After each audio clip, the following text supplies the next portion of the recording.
Meu nome é Marcelo Pinto, eu sou CEO da Mundo dos Vistos, e eu estou aqui com o Val, consultor sênior de visto americano, Letícia, que é supervisora do setor, e a gente vai falar hoje de um assunto que é muito procurado, que é o visto americano de turismo. Para isso, vamos contar aqui um pouco sobre todas as etapas do processo, desde o começo, o que a pessoa precisa fazer, até o final, como que ela recebe o passaporte, todas as etapas. Parece um processo simples, só que qualquer falha aí no meio do caminho pode ser um grande problema, né? Sim. E aí conta pra gente aí, Val. Certo. Como que a pessoa começa, qual a dificuldade mais que o pessoal tem. Perfeito. Bom, o primeiro passo, de fato, é o preenchimento do formulário DS-160, né? Rascunho, ao qual nós temos um modelo totalmente em português. O cliente, ele contratando o nosso serviço, ele preenche esse formulário e dentro dessas perguntas é onde nós conhecemos o perfil de cada cliente. Isso aí, a primeira parte que a pessoa precisa fazer é preencher o formulário Perfeito, 1060. Ele tem mais ou menos 150 ou 260 perguntas, né? Tudo em inglês. Sim. Exato.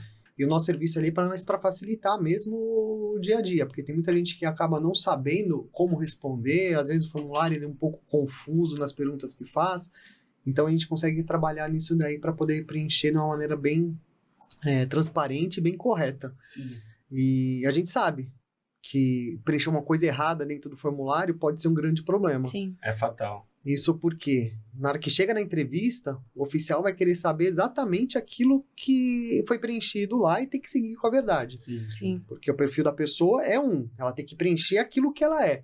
Se ela coloca no formulário alguma coisa achando que o oficial vai achar bonito e chega lá na hora ele é confrontado com uma informação que não está condizente com aquilo que ele preencheu, certamente ele vai ter problema. Sim. Perfeito. E é interessante o trabalho da assessoria justamente por conta disso. A gente consegue passar toda a orientação e deixar o cliente muito bem orientado de como que deve ser feito a entrevista. E aí, depois disso, preencheu o DS-160, ele segue para uma outra etapa do processo do visto, que seria o pagamento das taxas. Sim. É um processo simples porque é em português, né? Então, o solicitante, ele paga essa taxa consular. Geralmente, de 48 horas, o sistema ele já libera essa taxa pagando no boleto bancário e também tem a possibilidade de pagar no cartão de crédito, né? Ou até mesmo via Pix. Então aqui a gente já chegou, preencheu o formulário, pagou a taxa e fez o agendamento. Certo. Legal, a pessoa vai chegar lá no CASV. E esse também é um grande problema, porque a pessoa chega no CASV e não sabe o que vai levar, Perfeito. o que a pessoa vai pedir lá, que documento. E é interessante a gente deixar muito claro como que funciona isso daí. Aí, se você quiser passar, Letícia, como que a pessoa pode entrar? Ela pode entrar com o celular dentro do CASV? Que é uma pergunta que praticamente todo mundo faz. Sim, todos os dias. Né? E é diferente, né? Porque no CASV é uma situação, no consulado é outra, Sim. e agora eu posso, e agora depois eu não posso. Tá. Eu tava até, antes de você falar, eu tava dando uma olhada na internet, tem reclamação do consulado no Reclame Aqui. Nossa. A pessoa colocou uma reclamação porque a pessoa achou um absurdo não poder entrar com o celular Meu dentro Deus. do consulado. Falando de CASV, o que pode e o que não pode, né? Eu vou chegar ao Sim. CASV com os meus documentos, então posso entrar com o meu passaporte, o meu DS-160 e o meu agendamento. O que eu não posso entrar?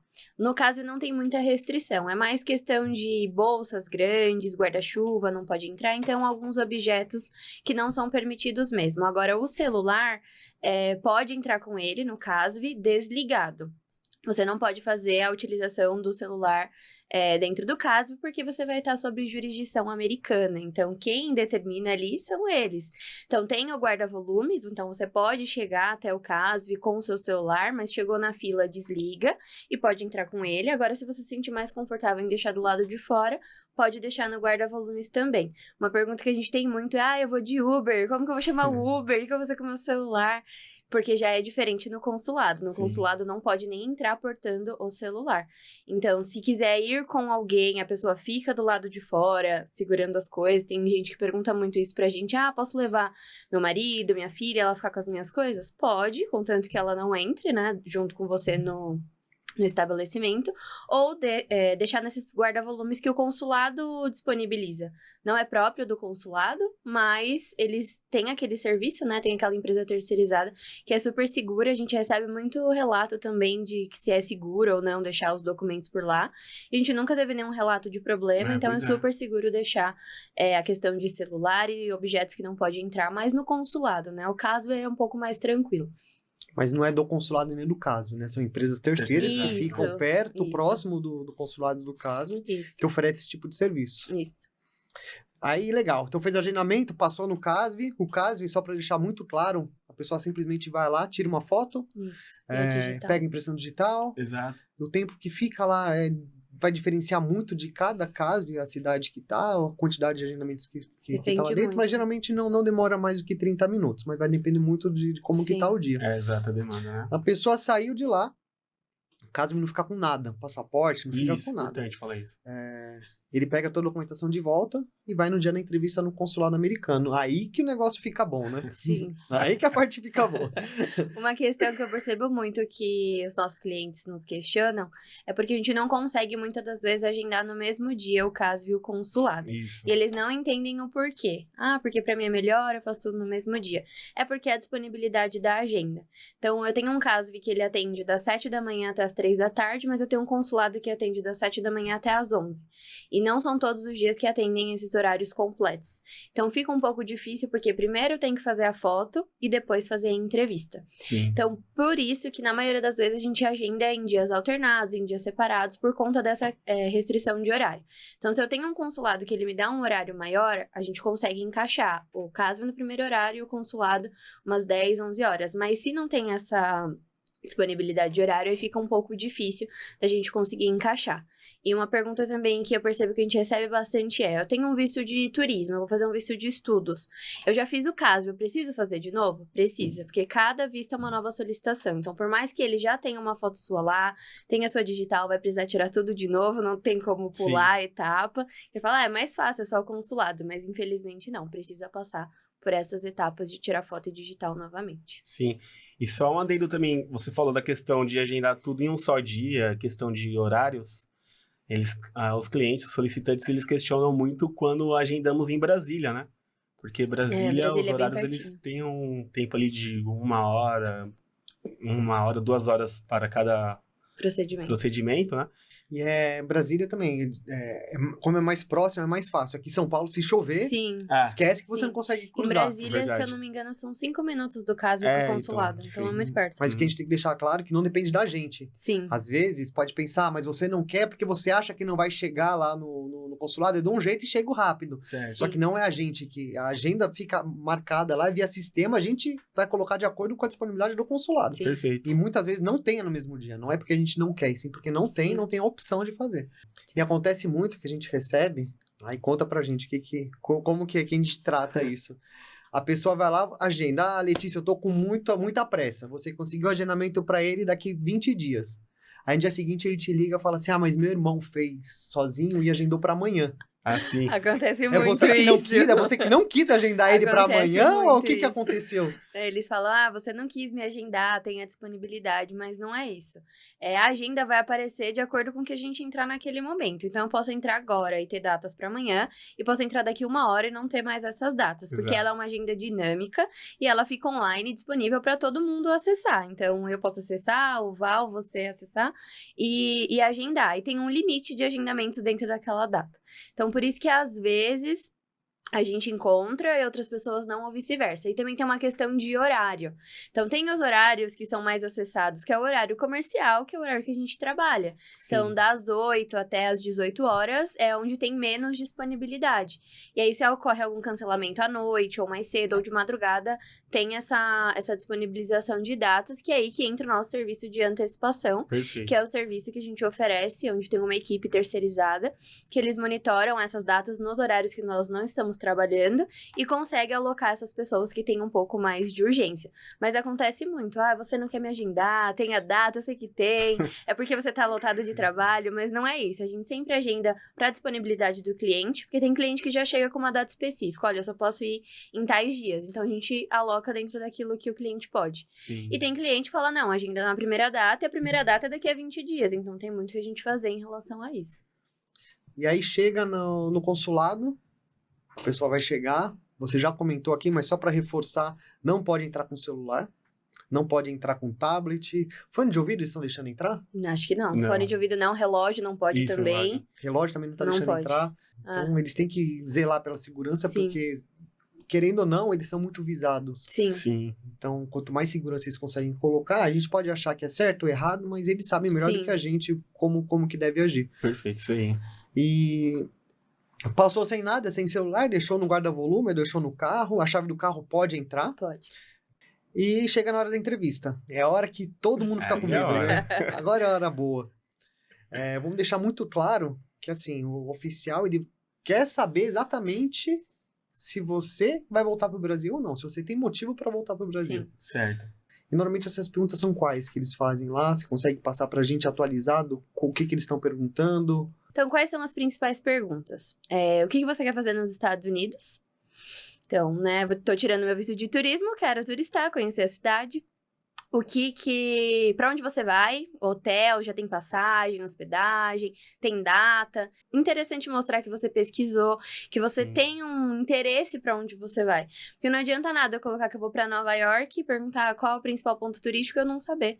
Que é a Times Square, que é o Central Park. Falar, não sei, eu tô tirando visto. Só vou, né? Já já tem aquele, opa, peraí, um ponto de atenção, né? Pergunta também o que faz aqui no Brasil, então qual que é o seu trabalho, há quanto tempo você trabalha, sua remuneração, se você tem uma reserva financeira de viagem. Muitos clientes não entendem isso. Eu não tenho uma viagem planejada, eu não tenho uma reserva, eu não preciso apresentar valores.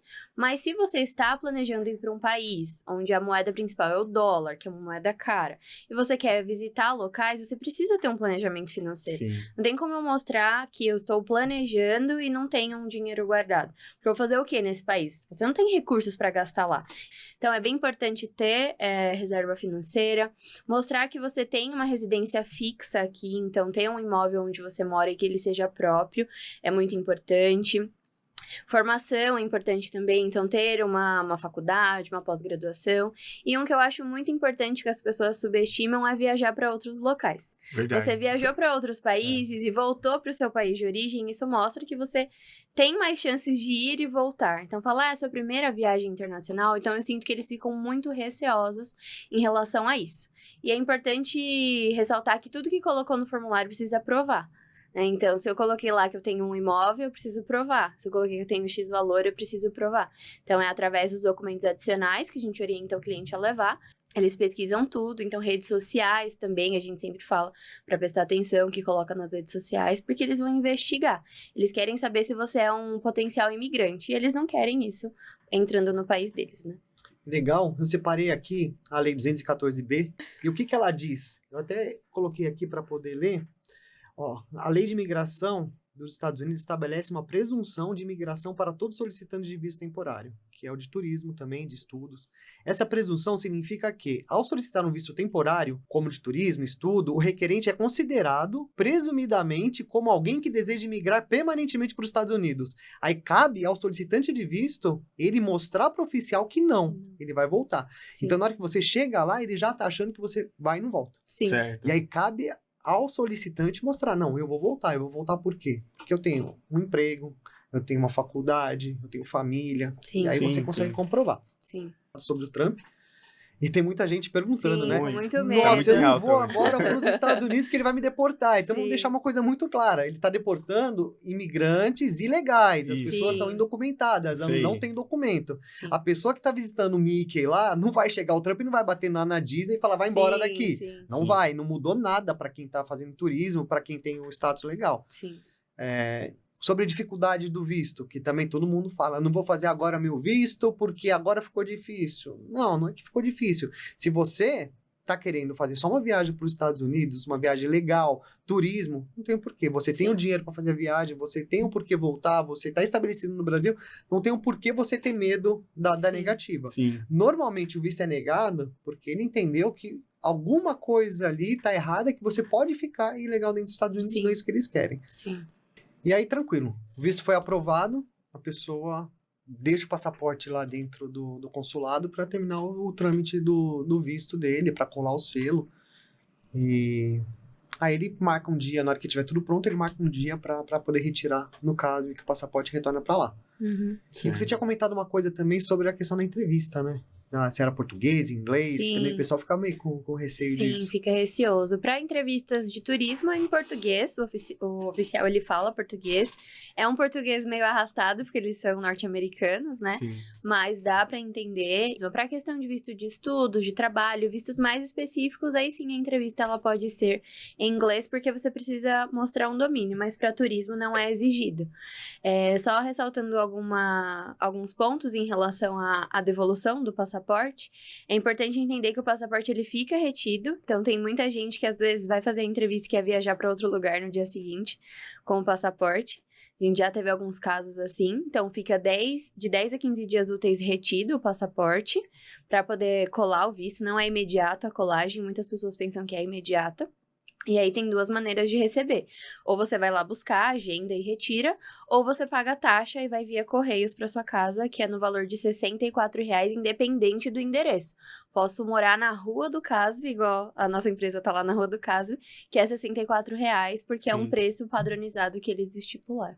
E vamos deixar claro que a gente tá gravando aqui em fevereiro de 2025, né? Pode ser que vídeo esse vai valor ficar, mude. sei lá, bastante verdade. tempo, e a pessoa vai falar, tá vendo? A Letícia me falou que era 65. Não, um detalhe, quando eu entrei no mundo dos vistos, era de graça a entrega. Mas também você entrou lá faz 20 anos, né? Mais ou menos, só 6 anos. Era de graça, eles não cobravam nenhum valor, mas tinha uma delimitação do local. Então, tinha locais que eles não entregavam. Então, eles não cobravam nada. Ou pode retirar lá, sem pagar Pode nada. retirar sem Exato. pagar nada, se for fácil. Se contratar a nossa assessoria, tem a questão da retirada que a gente faz, incluso no valor dos honorários, né? Só fazer uma autorizaçãozinha que a gente consegue buscar também.